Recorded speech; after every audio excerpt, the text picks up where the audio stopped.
안녕하세요.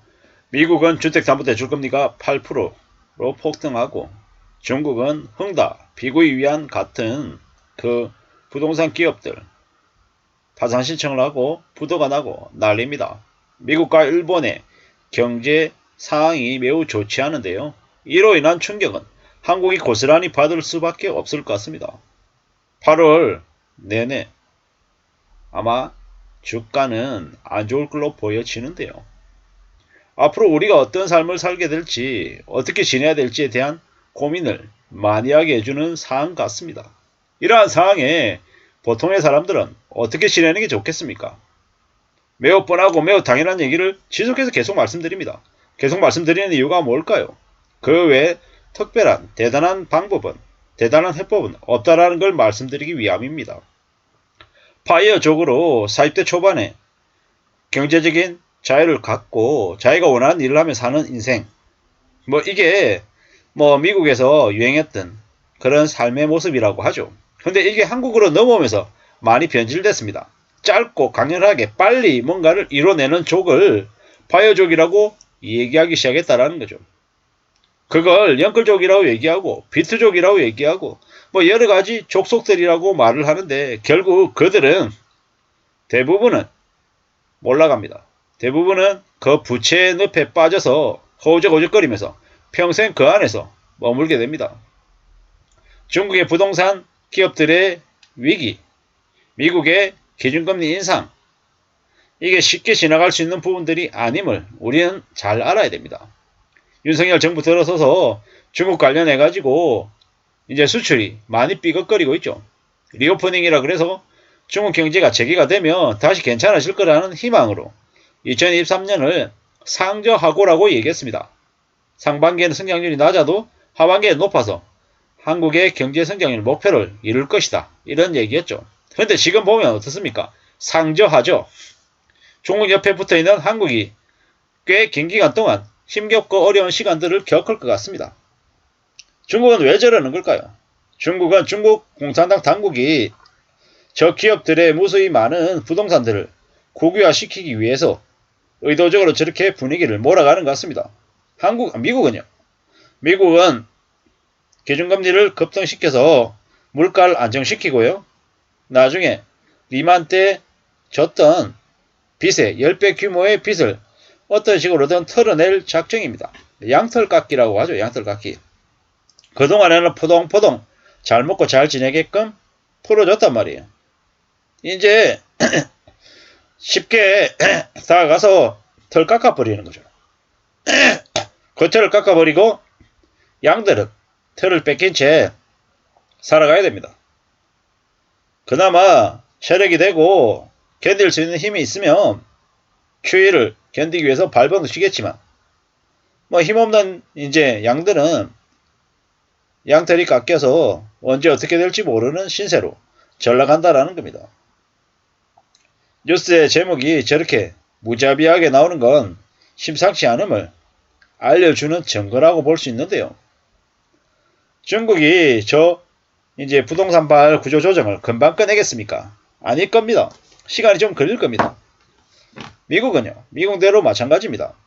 저러한 상황들은 금방 회복되는 게 아니라 몇 년간 이어진다라고 보면 맞겠습니다. 그 사이에 빚을 갚을 수 없는 사람들, 이자를 못 내는 사람들이 제일 먼저 무너지겠죠. 미국에서나 중국에서나 한국에서나 가장 약한 사람들부터 먼저 무너진다고 보면 거의 맞습니다.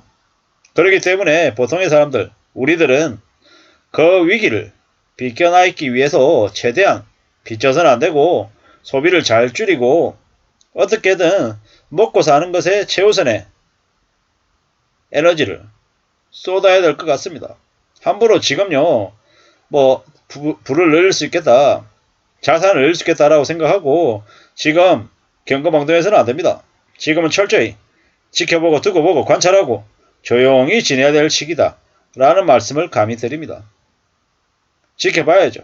두고 봐야 됩니다. 지금의 시간들이 얼마나 지루하고 답답하고 놀라운 시간들인지 많은 사람들은 알 겁니다. 지금은 절대 부동산을 하거나 주식을 하거나 크게 일을 벌려야 될 시기가 아니라는 겁니다. 지금 난리죠. 홍다그룹이 파산 보험 신청을 했다고 하는데 442조가 채무랍니다. 대단하죠. 중국발 리먼 사태 이야기도 나오고요. 미국은 10년 만기 국채금리가 연중 4.3%랍니다.